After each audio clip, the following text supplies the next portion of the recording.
तख्ते लाहौर में तख्त की जंग शदीद तर, पंजाब असम्बली का मुस्तकबिल क्या, सब मुंतजिर। असम्बली तहलील करने और एतमाद का वोट हासिल करने का मामला तूल पकड़ गया। सियासी कोशीदा सूरत हाल के पेश नजर गवर्नर हाउस लाहौर में रेंजर्स तैनात।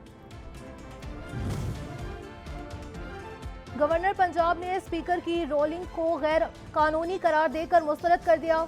आर्टिकल 130 की शिक 7 के तहत हुक्मनामे में कहा, सप्तान खान ने वजीर आला को एतमाद के वोट का कहने के बजाय बुलाए गए इजलास को मुलतवी कर दिया, फर्ज से इनहराफ किया।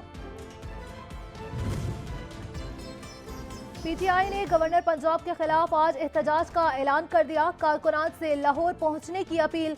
फवाद चौधरी ने हमाद हजर के हमरा प्रेस कॉन्फ्रेंस में कहा, वजीर आला ने सप्तान खान को 187 अरकान की हिमायत हासिल है, गवर्नर का तर्ज अमल गैर कानूनी है।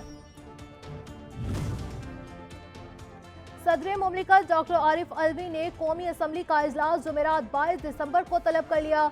इजलास 22 दिसंबर बरोज जुमेरात शाम 5 बजे होगा।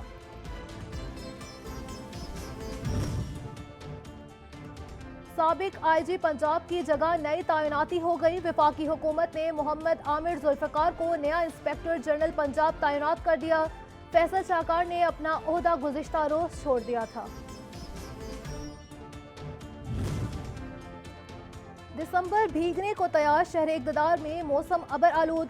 जमीन कोहरे से उठ गई, मुल्क भर में शदीद सर्दी की लहर।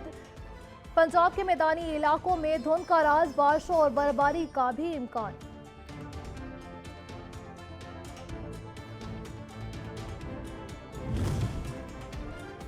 कराची आज भी दुनिया के 10 आलूदा तरीन शहरों में शामिल। दुनिया के आलूदा तरीन शहरों में कराची आज तीसरे नंबर पर।